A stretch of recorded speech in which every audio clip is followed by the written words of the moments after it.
Hey everybody, this is Mike with the One Stop Co-op Shop, and today I'm looking at another anime. I'm going to do one of these every 2 to 3 weeks, maybe, no more often than that. This one is Solo Leveling. I just finished the first season, and this show is set in a world, a modern world, where monsters have suddenly started appearing from gates, and at the same time, many people in the world have awakened to powers, and they go into these gates to fight the monsters, but the big thing is they can't level up, they can't get stronger, but then through a series of events, the main character in Solo Leveling becomes the one person who can level up. That's the basic premise. Let's get into 5 key things about Solo Leveling.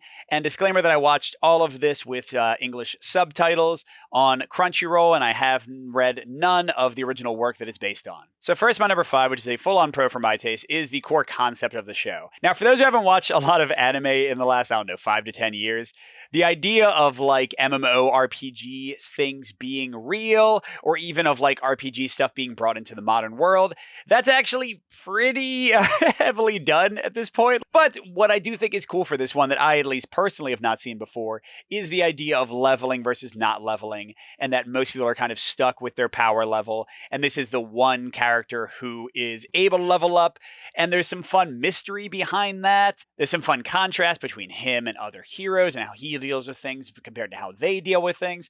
So yeah, I like the overall concept. Again, it's not entirely new, that's why this is my number 5, but I think it's a cool idea that definitely drew me in from the start.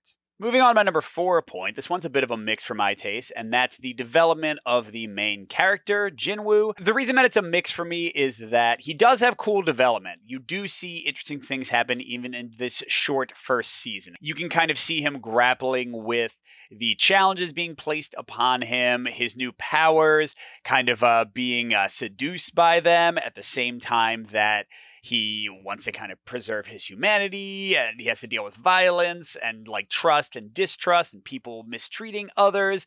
So I think there is a lot of cool stuff. It does, though, feel at times like it's a little bit too static.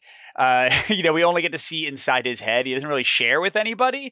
So we don't get conversations that might illuminate things more. We just get a little bit of like kind of his own thought process. But I do like what's happening. I do like sort of the temptation angle they're going with and him sort of being swayed by his own power level. My number 3 point is also a mix for my taste, and those are the side characters and sort of the B plots that are going on here. So what'll happen is Jin will be having some awesome battle or having some like really meaningful character moment, and then the show will just stop and be like, hey, over here in this other place, here's some characters that you don't know at all, and they're talking about stuff you don't understand for like 3 minutes. And even by the end, when they do sort of bring it together and the context is kind of making sense, this is still only a mix for me because nothing really meaningful happens yet. I fully expect the world building to be interesting and these side characters to pay off and Jinwoo's arc to be tied into theirs, but this first season, it's kind of disappointing and annoying to have these breaks a lot of the time without much context or meaning behind them. Moving on to my number 2 point, this one is a full pro for my taste, and that's the combat in the show, because this is a very action-focused series. You get a lot of these crazy fights that generally Jinwoo is involved in. Both the combat scenes where he is crazy powerful and the ones where he is like barely hanging on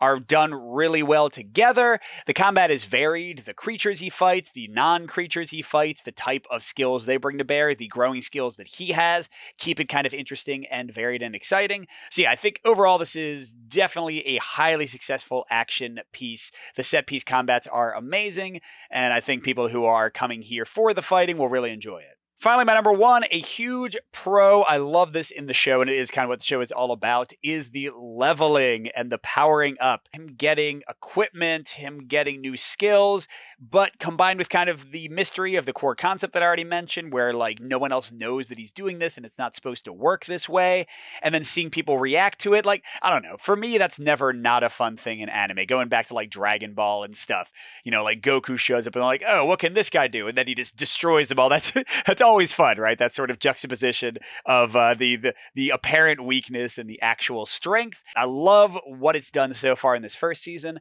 I'm very excited to see where his leveling goes and what changes even further as he grows and grows.